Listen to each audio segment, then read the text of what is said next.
46. You go in a battle behind that number all the time. What is, I take it, it's got something to do with the great man, Valentino Rossi? Yeah, absolutely. Yeah, so the number 46 comes from Valentino.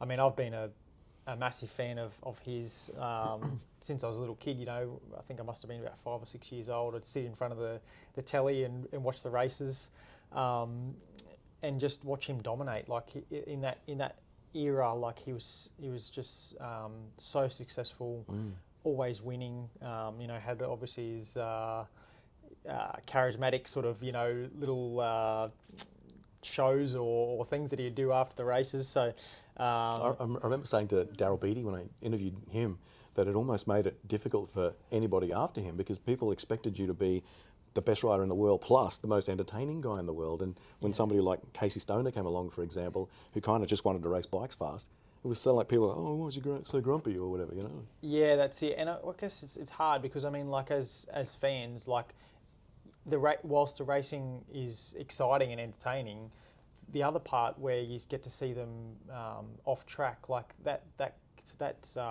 you know, what people resonate with as well, I suppose. You know what I mean? Like as a person, you know. So with Rossi, you know, doing his his little acts afterwards and that kind of thing, like it was just that extra bit of entertainment. People could relate to it. They could get his sort of get a feel for, you know, his personality a little bit more than just watching somebody just ride the track, you know what I mean, or go racing. So yeah, look, for me as a kid, seeing that and you know, growing up wanting to go racing, watching somebody to be so great and win so many races, that's what I wanted to aspire to, you know what I mean? Like I wanted to go racing, I wanted to win lots of races, I wanted to be the best. So that's sort of how it came about, and ran the number 46 from the first time as a junior, and I just know, just very, very lucky to be able to, once I progressed from each category, because you need to nominate to have that number.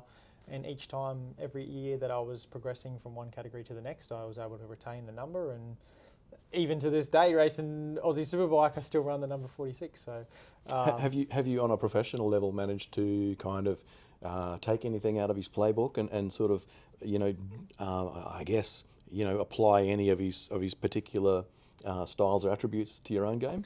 To be honest, not really. I mean, I just admired watching him race, and like I said, you know, just the success that he had and all that kind of stuff. And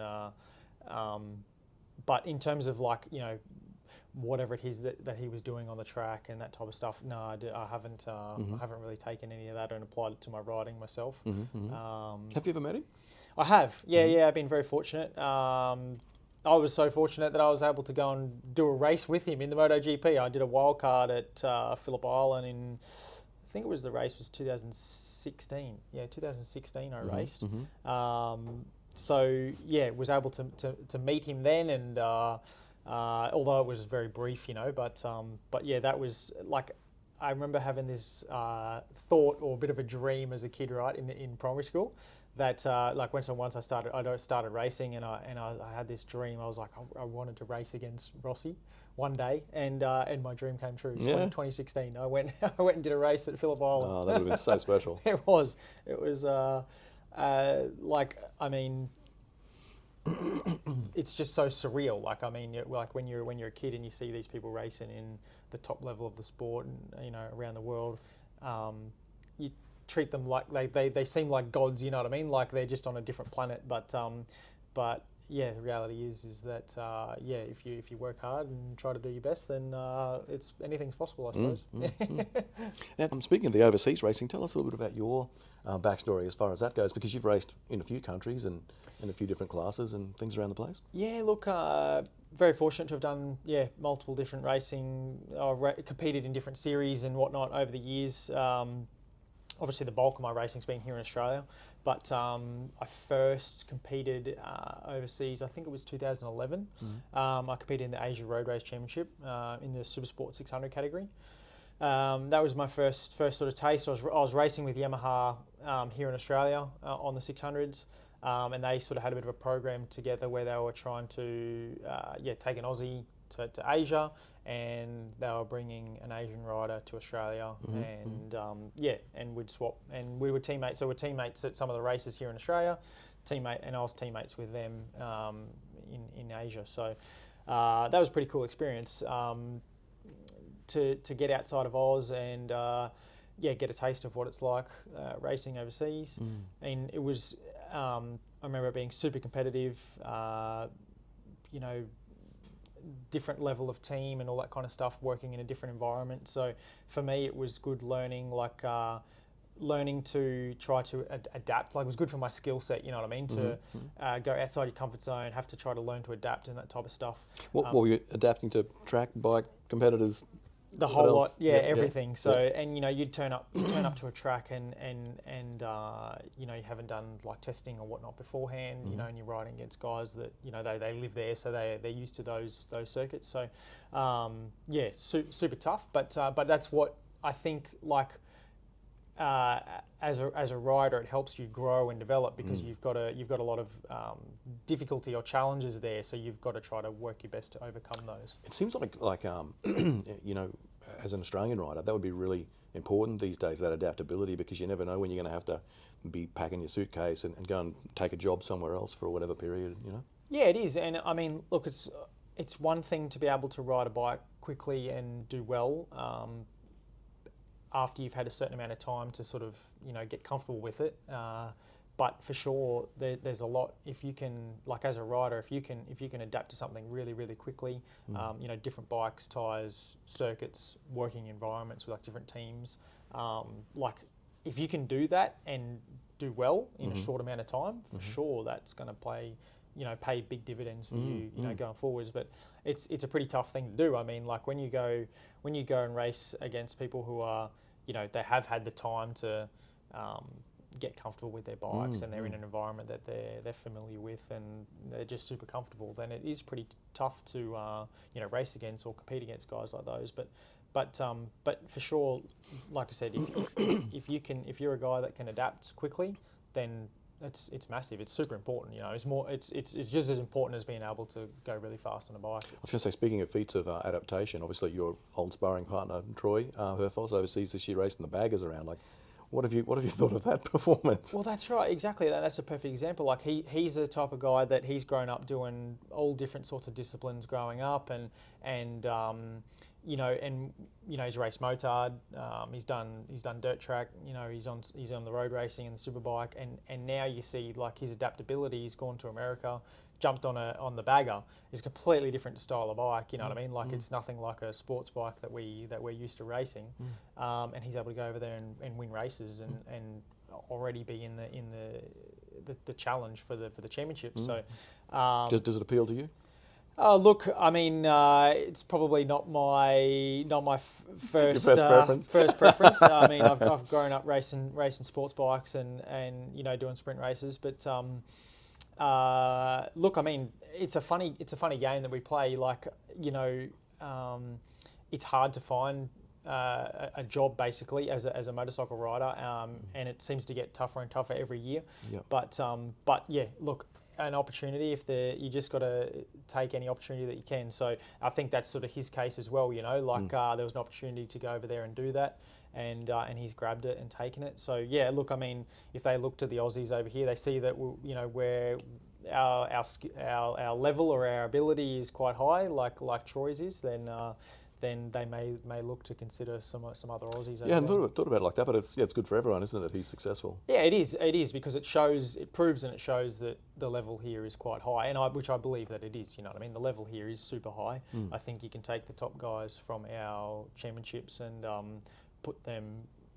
Again, okay, it's probably a little bit difficult to do it initially, but if you were to give them the right environment at the right time to be able to learn and adapt, then I believe that they have the ability to, be at the front, be at the pointy end, and challenge for wins and possibly championships. Yeah. Now, mate, you are a professional superbike racer, and I imagine that 99% of the guys at a racetrack on any given race day would kill to have your job. What I want to know is, being a superbike racer, is it like sex, drugs and rock and roll all rolled in together? What's it like, man? I mean, even the guys who own an R1 and they're riding around the street, they don't get to ride it anything like the way you ride it. Even the guys who go out to a track day are not riding it anything like the way you're riding it. What is your job like? Yeah, look, it's interesting for me because it's almost, whilst it's super exciting and exhilarating and thrilling, like the speed, the power of the bikes, all this type of stuff. Because you've been doing it for so long, it's just normal. It's just your job. That's it. It's just normal. Like you don't think about it, and you don't think about it in the way that, you know, I'm sure there's people that, like you said, that ride an R1 and they look at what I'm doing and they think it's possibly the most amazing thing ever. Yeah, well, I'm just picturing them riding around the block here trying to keep it under 60. They'd love to have the ability or the chance to, you know, ride their bike as fast as they possibly can. You know what I mean? And I guess almost, maybe it sounds rude, but take it for granted because, you know, like I don't realise it, but you know, I've been fortunate to grow up competing in all the different categories and different levels of racing and develop a skill set that now that I'm at a point where I can get on an R1 and ride it to near its limit, you know what I mean? And experience the thrill of the speed and the close racing and you know the sensation of being on the limit of traction, all of these types of things. But yeah, somebody else doesn't get to feel that, you know. How do you translate to just a lay person who doesn't understand what a superbike is like? What its manners are like on a racetrack when you're trying to go hard on it? Yeah, look, it's a beast, and you've got to try to tame it and ride it with some sort of caution. It's a balance between being aggressive with it and trying to get the most out of it, but you also need to respect it and be a little bit careful with it, because the bikes are like, when everything's running smoothly and all in flow, then it's the most unreal and sensation that you can have, you know, like you're just in the zone, fully focused, working at one with this machine, but at the same time it can very quickly like spit you off or give you a hard time. Yeah. Example where you've gone, oh, this is so zen-like, and next minute I'm flying through the air. Yeah, exactly. It's you know, they've got so much power. So yeah. Fortunately, nowadays we've got so much electronic on the bikes that really helps. You know, so it helps us as riders to ride more consistently and more safely, while still trying to push and get the most out of the bike. But still, there's, you know, the electronic can only do so much, and if you ask too much of the bike, it will give it back to you. You know what I mean? So, but yeah, from to try to explain like to somebody what the sensation is like. I mean, when we go to a place like, say, Phillip Island, that's probably the best place to give you an example of it, because I mean, it's so fast there. You know, our top speed there is 315, 320. Well, we have a top speed over there. That the sensation of the wind on you, you know what I mean? Like it's incredible. You've just got all this breeze, all the wind, like in terms of you know, holding yourself on the bike, because you know there's no seat belt, there's nothing, there's no race seat holding you in. You've got to stay attached to the bike. So physically, you're trying to hang on to the thing. You're trying to hold yourself in position and go against the wind. The sound of the bikes, like. They're so loud. We have to wear earplugs, you know, to try and dull the noise a bit. But they're so loud, like the engine and the exhaust, like it's super loud. And when they're at full noise, you know what I mean. The R1s at, you know, high 14,000 RPM, you know, throttle's tapped out, like it's yeah. I've often wondered this. I've never been around Phillip Island. As you go down the straight, is the entry to the turn obscured at a point? It looks like there's a bit of a sort of a hump there. Yeah, look, it's interesting. Everybody that thinks about Phillip Island, you sort of think, the scenery, and like, because you've got the water out. Well, you're looking at the ocean when you go down the straight, aren't you? That's right. So that you've got that there, but honestly, like, you know, you've got the little rise in elevation there with the on the straight before you come up and down into turn one. But when you're riding and so far in the zone with that, you don't. There isn't actually. there isn't actually any attention on the water. On anything else, of course. Yeah. It's all on what is happening right in front of you, and Yeah, what's yeah. right in front of you is the bitumen Yeah, yeah. and the little piece of line that you're looking for. Because that's the other thing I noticed too, is that entry into turn one, it seems to be like if you do it 1,000th of a second late, you're 10 meters wide down the other end because you're going so fast. That's right. That's what happens with the speed. Like the faster you're going, the smaller the distance, the difference in distance.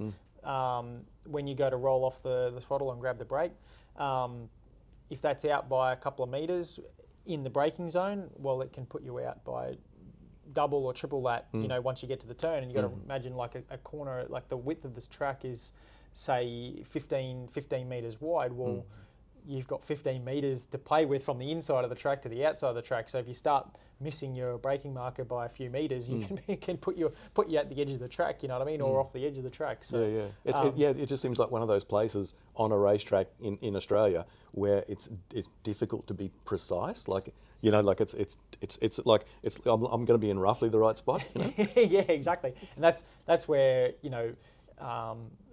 for me personally, like growing up riding that track since I was 13 years old, so I've done so many laps around there and I know the track so well, and you can get that accuracy and consistency because you've done so many laps. Yep. But it's a type of track that I believe if it was your first time there, it'd be super hard to try and get right, because exactly that, it's so fast and it's hard to be super accurate with it.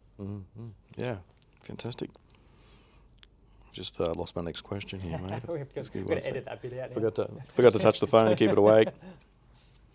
Okay, winning ASBK, 3-time Australian Superbike champion you are. What does it take to do that?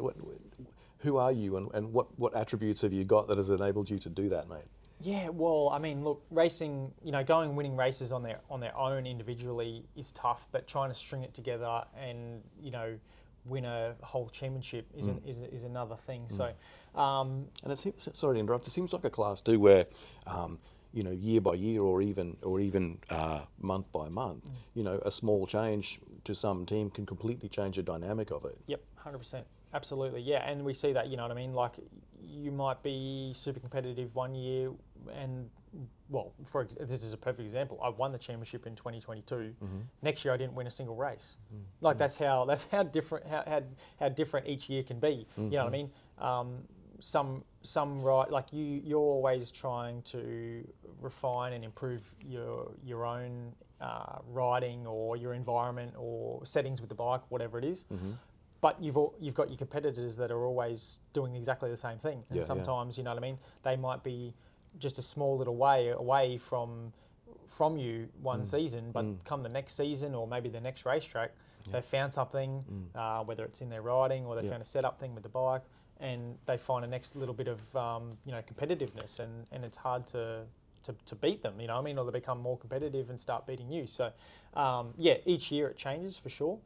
But just to get back onto the question, I think that in terms of personally what it takes to challenge for a championship, it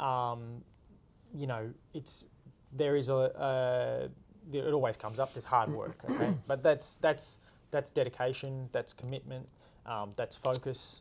That's doing everything in your power that you possibly can every time that you go to the racetrack to be the best that you can every single time. Yeah. And actually, I was talking to Scott Bishop about you yesterday, and he was saying one of the things that he really admires about you as a rider is that your attention to detail across all of those elements is that you do your homework, and you're always looking for that single percent across various areas and stuff like that. You said you're extremely professional with the way that you do it.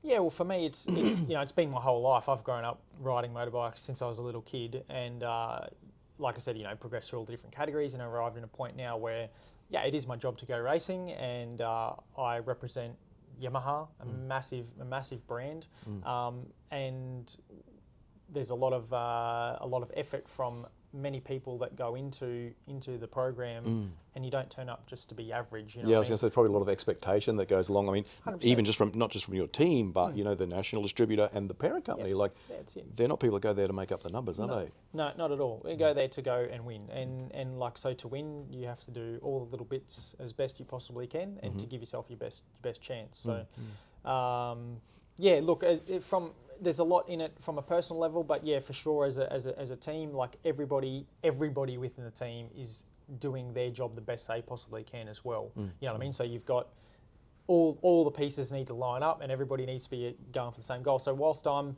super focused on doing what I need to do to try and challenge for the championship, or give myself a chance to challenge for the championship, I've also got the guys in the team doing the same thing. You're just the point of the spear. That's it. Yeah, exactly. They put all the pieces behind you, and then you get on and do the last bit, which is ride the bike. So it's really interesting, but thoroughly enjoyable. Now, we were talking before about last year and how you'd had. I think we said it was it 7? Was it 7 times that you'd not won? Choosing my words carefully, that you'd not won for a total of 1.4 seconds differential or something like that. And we were talking about how, like, and I certainly don't mean to, embarrass you or give you a hard time about that by any means, but how that's just part of the game that you've got to deal with. And it's like being an Olympic athlete and losing by 1,000th of a second. Yeah. It doesn't in any way diminish the effort you put in. It's just the game, isn't it? It really is, and it's super frustrating because, I mean, when you can, the time difference between winning and losing can be 1,000th of a second. That's as small as it can be. And whilst you might think you've done everything right to be able to win that race, and yeah, you were super close, you nearly crossed the line at identical time as the other person, doesn't matter. There's a winner and a loser, and it's as simple as that. You know what I mean? The result sheet shows the winner and shows everybody else after that. So, yeah, look, last year we had a lot of close races. Like I said, I can't remember the exact amount that it was or what the time gap was, but some of those races were so close across the finish line. And yeah, finishing second was it's interesting because whilst it seems like a bad thing, or you've put in all the effort to try and win the race, and then you've come up short and lost. But it's those moments that help you grow and help you learn, develop it to try and be better, and so that you can overcome that and then be better at the next races. Yeah, there's a sporting expression: no experience is wasted. Exactly, 100%. So the only time it would be wasted is if you didn't act on it, take learn anything from it, draw anything from it. So I think that yeah, those races super tough, but they help you grow and develop. And look, we come into this year and these last 4 I've won the last 4 races. So I can look back on those races that I lost, and I can think, okay, well, I've used them to help me win races this year.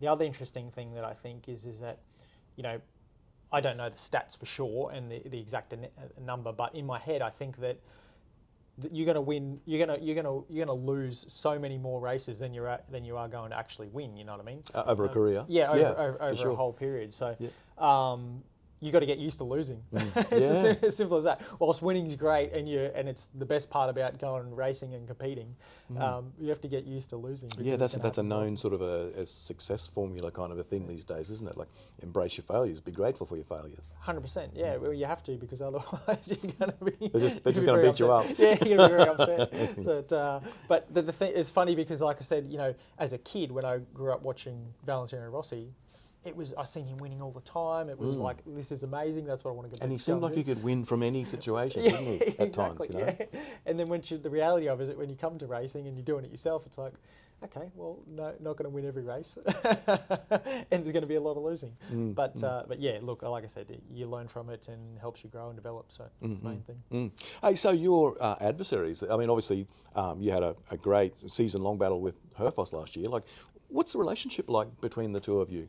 Yeah, so I've been racing against Troy since probably about 2012, I think.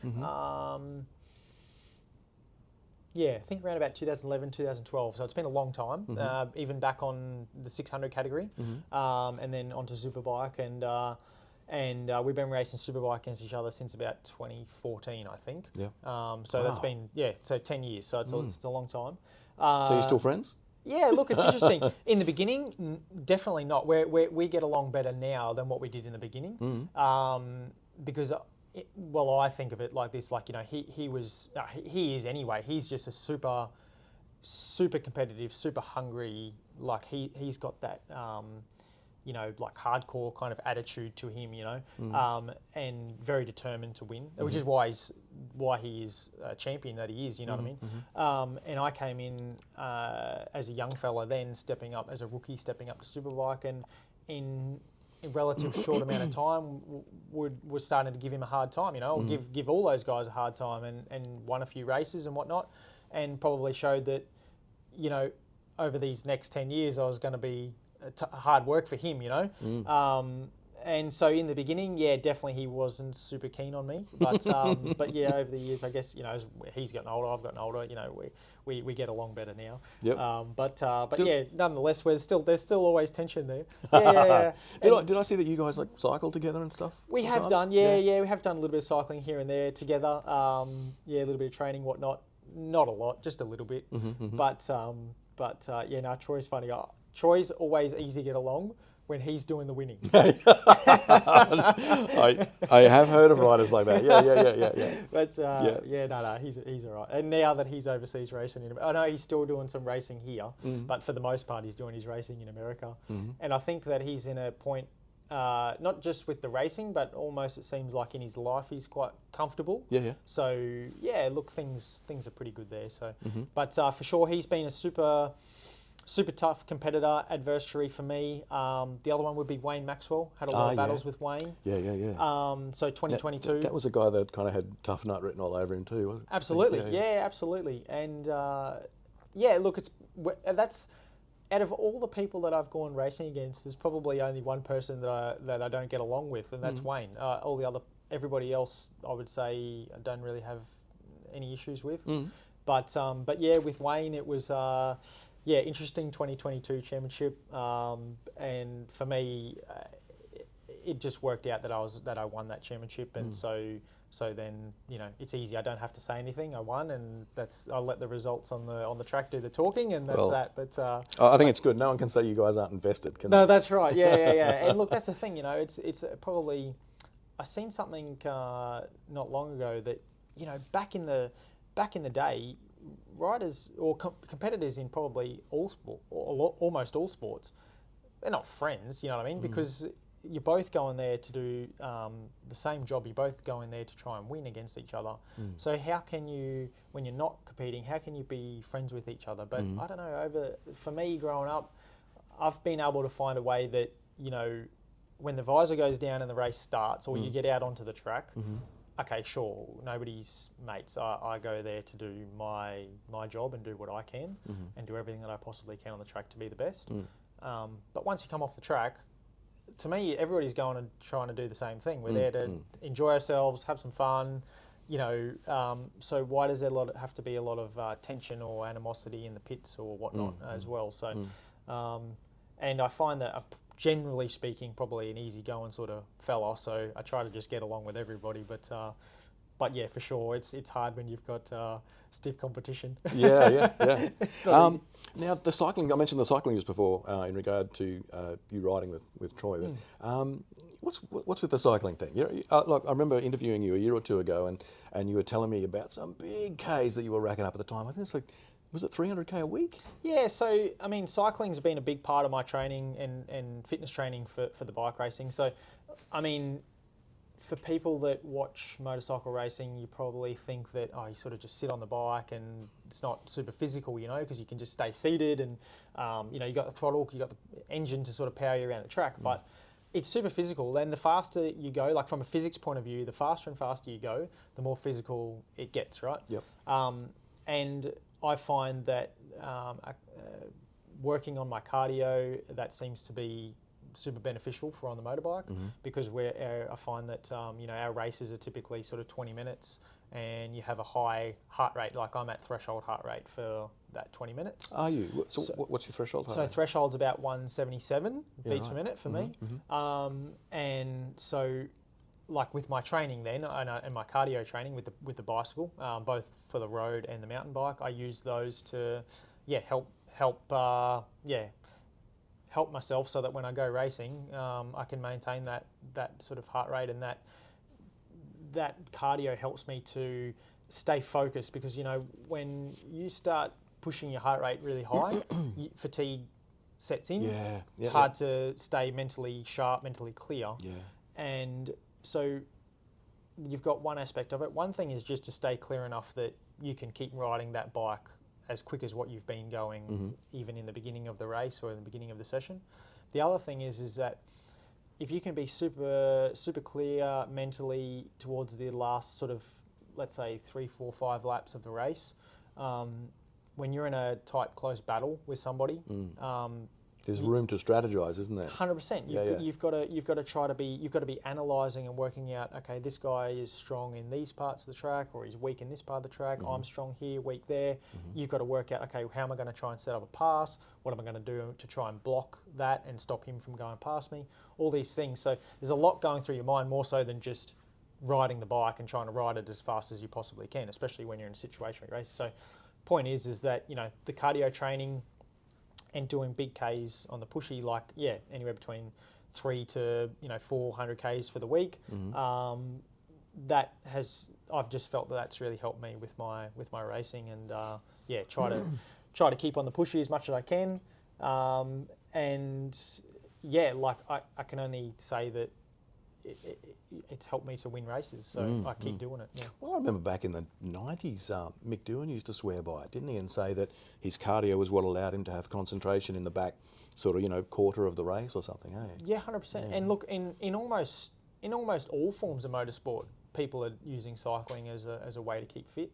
It also keeps your body shape a certain way, doesn't it? That's probably beneficial to remain light and lean. And absolutely, yeah. I'm very fortunate that, like, naturally I'm slim. Got a high, must have a really fast metabolism. I can eat a lot of food, but burn through it really quickly. So jealous. Yeah, it's that's my genetics. But for sure, doing so much cardio training, I think that it keeps you lean. And when we go to some of the faster circuits that we go to, it's important to have the power to weight ratio is definitely a thing. So one day when you're 60 and your metabolism has learned how to store fat, you're going to look at those leathers and go, I can't believe I once got into those. I know, right? And look, it's interesting. So my weight, I'm about 61 kilos, right? So nearly all of my competitors are between 10 and 15 kilos heavier than what I am. Oh, right. So that to me, like, psychologically is like even an advantage, I think before I even turn up, I'm like, all right, well, my bike is going to be one of the fastest ones on the track. Yeah. Even if it's the same motorbike as somebody else, I've got a 10 to 15 kilo weight advantage, you know what I mean? And that's, through keeping myself fit and lean, and it makes a difference for sure. Yeah, awesome. Now, mate, so after back-to-back round victories, we're 17 points from the ASBK Championship lead right now. Yeah. How's that feeling? It is. It feels good. I mean, not being 17 points behind doesn't feel that great, but no, winning the last 4 races has been super good feeling because it's been like up here in Queensland, some of my home tracks. It's been great to celebrate that with family and friends and whatnot. So that's been pretty cool. Do you ever look at the motocross riders when they finish after a race win and they're riding along high-fiving people? You ever think, well, gee, it'd be nice to be sort of outside of this bubble, because if you tried high-fiving people at 250 kilometres an hour, you'd break their arms off. The best we can do, we got all the gear on, and the best you can do is give everyone a wave and a thumbs up and whatnot as you ride past the stands. But I guess once you come back in, once we come back in and go to the podium area, that's a time where once you finish your interviews and photos and whatnot, sort of socialise and mingle with the fans. So do you take on much of that? Do you enjoy it? I do, actually. Yeah, it's great. I mean, because it's without them there, if nobody was standing there watching your race, I feel like it wouldn't be the same. You know what I mean? Like that creates the atmosphere, and when you see so many people there watching on, it's exciting. Like and when you get a great result, well, then it's even more so, you know. So yeah, I enjoy after the podiums, you know, hanging around and chit chatting to people. And I've like just over the years,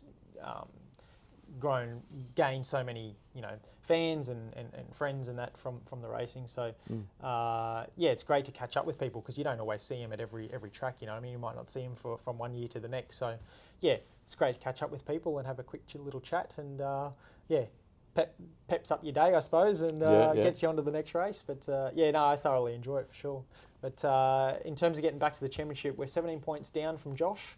That's a big improvement from where we were heading into these last two rounds. I think we were over 30 points behind. So to close that gap down, the important thing is to keep some pressure on Josh. When he's got a gap out over 30 points, you know, he can easily DNF a race and still be in the championship league. You know what I mean? Yeah. And so that's not a good place to be in. You know, when you're trying to chase for that championship. So, like from my point of view, I mean, obviously it's a great point for him to be in. But for me, you know, we need to try and keep that pressure on him so that way then, you know, he's going to go to some tracks that are going to be strong for him. Yep. But psychologically, he knows that not going to be able to just do this easy, you know what I mean? Like I've got to be, he's got to be working at his best to try and get the best results he can. And because if he has any sort of mishap or anything happens, or he doesn't perform on the day, whatever, we're close enough now that we can start to put some pressure on and really hurt him for the championship. And we're halfway in the championship now, so we've got another 3 rounds to go. Where are those 3? We do Phillip Island next. We go to Phillip Island. The championship's heading to One Raceway, which is in Goulburn, New South Wales, and then we go to the Bend in Adelaide. So how do they rank on your preference order of favourite tracks? Look, I really enjoy Phillip Island, to be honest. This next track that we go to, but I'm just not as strong there as my competitors. Simple as that. I don't feel like I'm honestly able to get the most out of the R1 there. Or be as comfortable there as what I am at some of the other circuits that we go to. So whilst I really enjoy it and thoroughly enjoy riding Phillip Island, it's one of our, you know, it's the most iconic track that we have, and a circuit that I've done so many laps around. I really love going there. But from a performance point of view, just not there. So that will likely hurt going back there for the next round.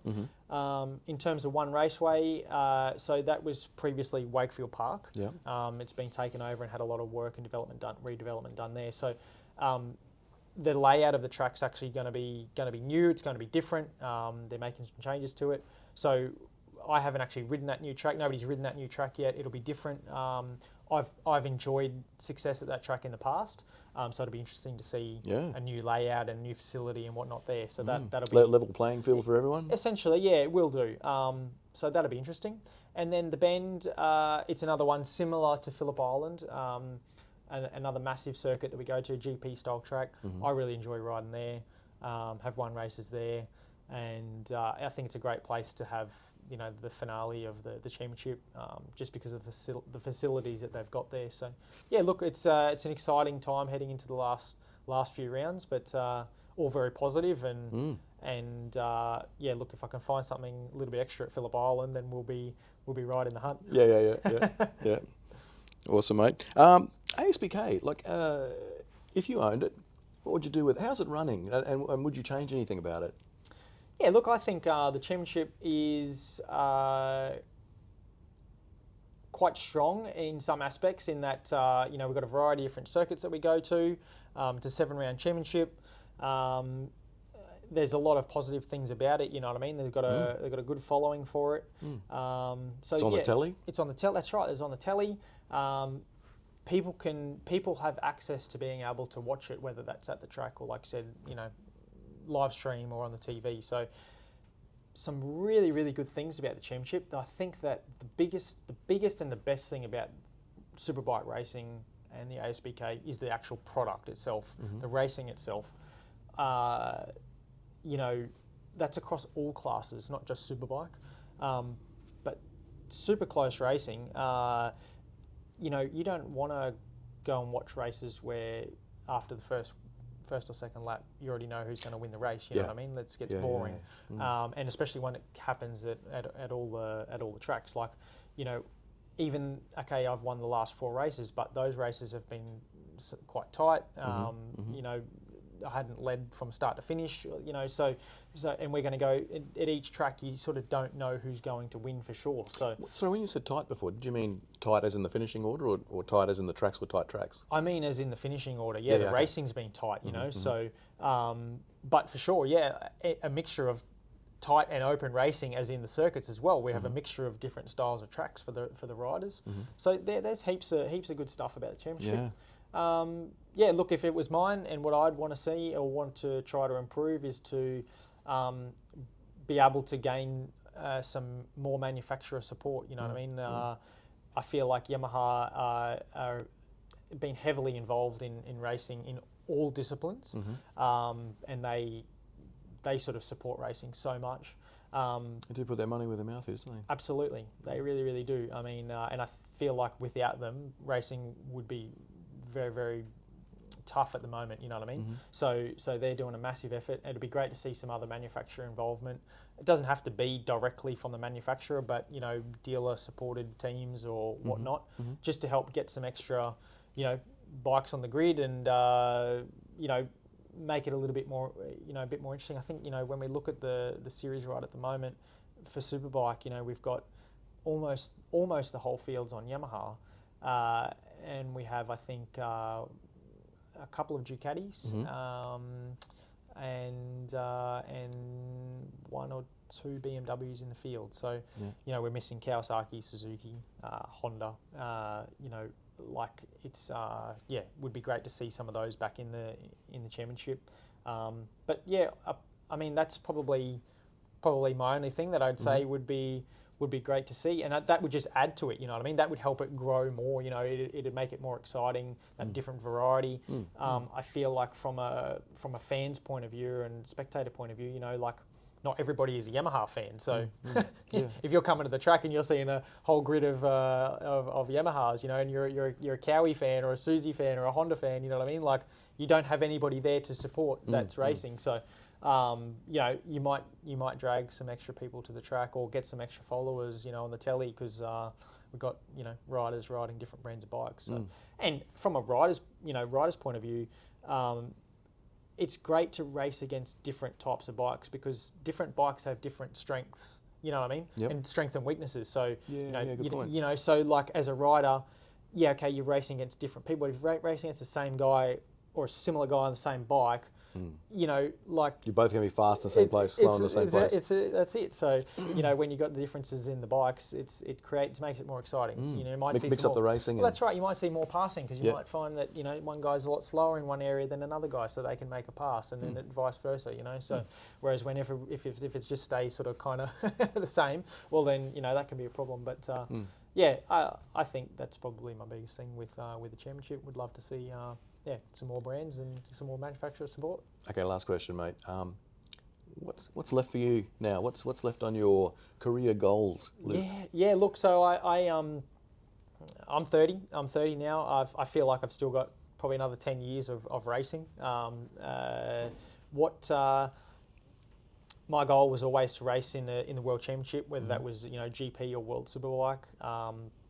2017 and 2018 were my best chances of getting over there and doing that, race in the European Stock 1000 Championship, Spanish Superbike Championship, and then sort of really COVID happened, and that put a big halt on things. So, you know, coming back and racing here in Oz for the last few years, it's good to keep me racing, keep my skills up, but I'd love the chance to get back and race overseas.